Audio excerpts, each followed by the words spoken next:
Page 1, FMC spends entire life malnourished, can barely lift a sword.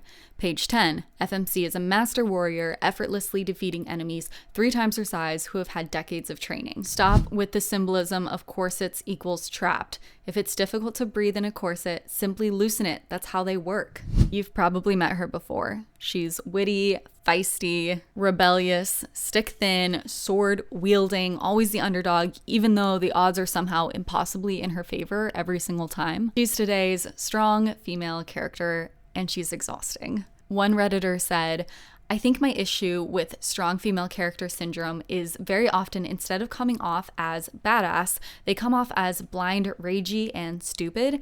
Angry is their main personality trait. And while I am absolutely a mad at the world right now feminist, I know how to control my temper, behave in social situations, be kind to people, treasure my friendships, and still find humor and joy in the darkest times ahead. It's the nuance that's lacking. Somewhere along the way, we started writing these female characters as quote unquote strong, and strong stopped meaning courageous, resilient, and inner virtue, and started equating to having tempered tantrums every 5 pages. In today's video, we're breaking down cringy tropes that define the strong female character and ending with a little bit of hope and ways that we can bring back more well-rounded characters. Also, stay with me till the end so you can get a list of books that have great, well-written female characters that are filled with virtue. First off, welcome back to my channel. If you're new here, my name is Rachel and I love stories of all kind, and I'm doing my best to think well about them and also help you to think well about the stories that you consume. I am official now. I feel really official. I have a microphone. So hopefully I'm part of the cool club. I'm just hoping that this will take the videos to the next level. Shout out to my awesome husband for teaching me how to use it. Anyways, on that note, let's get right into the video. Be sure to like and subscribe if you want to see more content like this and all that jazz.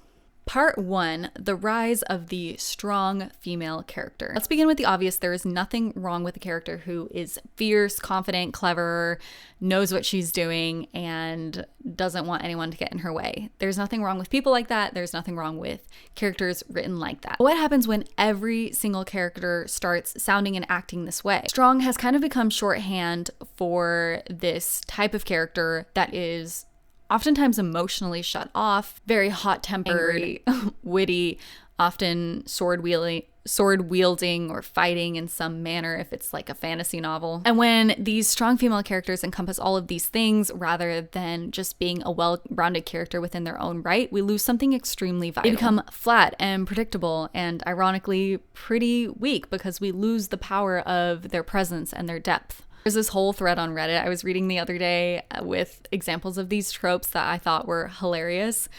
She's emaciated but can wield a sword with ease 2 pages later. She's strong and capable but needs a man to save her from everything. To me, this trope is no effort whatsoever FMC. This trope is done right so rarely that I can't even remember one book with it. Oh, that's so bad. It looks like a character that was assembled by just checking all the boxes for a best-selling New York Times romantasy book. And I get it, authors want to sell books, but at what cost? Why these tropes hurt more than help? There are 3 main ways that I think these tropes hurt female representation in books. First, they suggest that women don't need to work for what they want. The talent is inherent. Every girl just so happens to be the chosen one, inherently good at everything she does without really having to train for it. There's no growth happening. It's some sort of wish fulfillment. Second, they demonize femininity. Where are the female friendships? Where's the admiration for grace, resilience, patience, and virtue overall? Too often, these characters demonize dresses, they mock other women, and they use masculinity as their only path to credibility. It's not like other girls, implying what about other girls? Femininity is not a weakness, and strength that cannot coexist with softness is not strength at all. And third, these tropes often reduce women to their appearance. Despite all the empowerment rhetoric, most of these female main characters are stunningly attractive. They're often described as impossibly beautiful, and they're often paired with romantic interests that praise them for their outward beauty more than anything. And the sad part is most of these examples are written by women, and I'm just so tired of reading about how she thinks that she's so plain, but everyone else thinks that she's this goddess. Let's describe a better definition of strength. Strength can look like resilience, perseverance through trials, steadfastness in the face of adversity. Some of the most compelling female main characters are not always witty or flashy. They're steady and strong in their own way, and they might appear boring on the outset, but underneath it all is where their strength truly lies.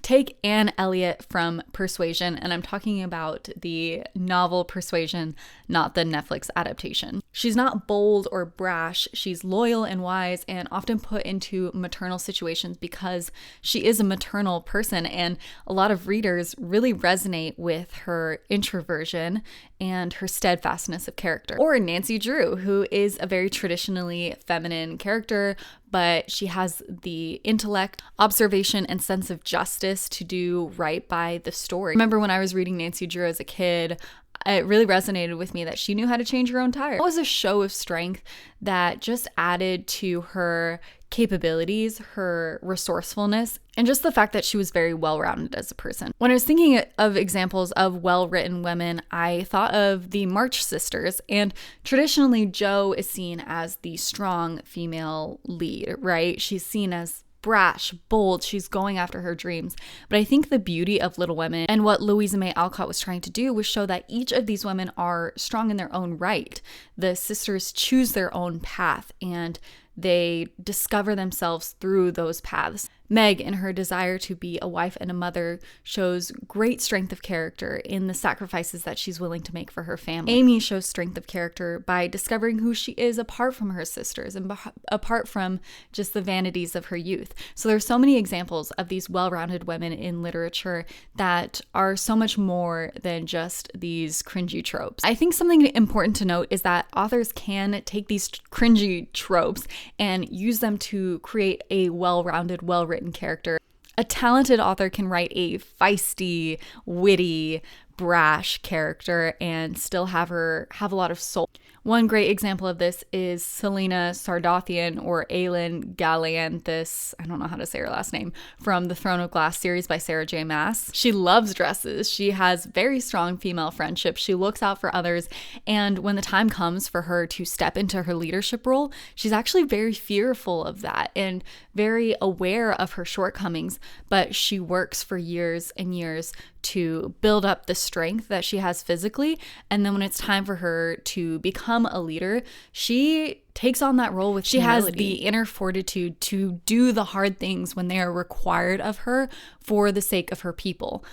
It is, it's just so good, so well written. And in my opinion, a lot of the cringy tropes might have come from people trying to piggyback off the success of this character and just doing it in a way that falls flat. But the strength is real in Aelin because it is earned. So what happened? Why did we trade virtue for sass?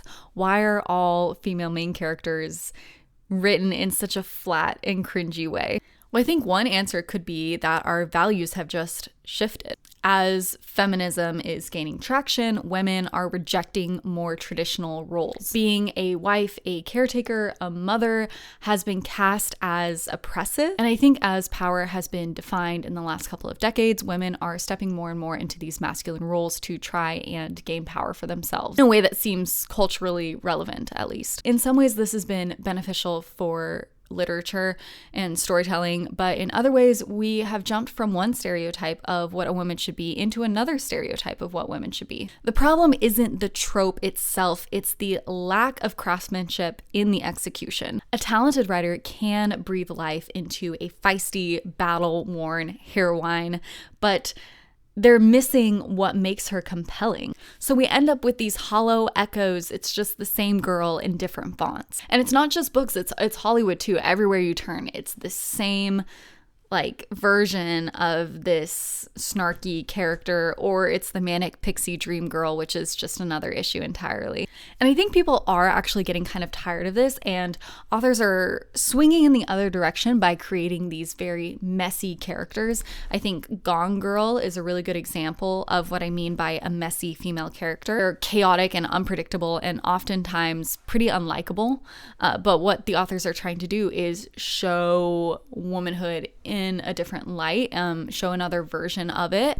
They're very interesting characters, but it's not the solution to the specific issue that we're talking about today. There's a place for these messy characters in story, but that's not the response to this strong cringe FMC. So what does a well-written female character actually look like? She's not defined by her body or her banter. She's defined by her choices. And most importantly, the choice to choose what is right. She could be gentle, or she could be loud. She could be chaotic, or she could be understated. But either way, she has to be real. And in order to feel real, she has to wrestle with herself, maybe change her mind, change and grow over the course of the story. She has to work hard, sometimes fail, get up and try again. So if you want your female main character to be strong, make her deal with hard stuff and overcome time and time again. Because characters don't just entertain us, they shape us. A strong female character isn't the one who is the loudest of them all. She's the one who has an inner strength that grounds her and helps her to speak wisdom even when the world around her is shaking. So if you're tired of tropes and you want to see women who are real and well-rounded and maybe a little bit complicated, but at the end of the day come back to themselves in a truer way, here's your list of book recommendations. The reason why I think this is so important is because the stories that we tell shape the world around us, and we owe it to ourselves, we owe it to our daughters, we owe it to our friends to have beautifully written, well-rounded, strong female characters in our stories. So if you're watching this and you are a writer, I beg of you, please put more thought into your female characters. They don't need to be perfect. Actually, they shouldn't be perfect. They just need to be real. Anyways, thank you so much for watching this video. If you've made it to the end, please comment your least favorite cringy female main character trope, and I will see you next time. In the meantime, enjoy some good stories and aspire to think well about them. Bye-bye.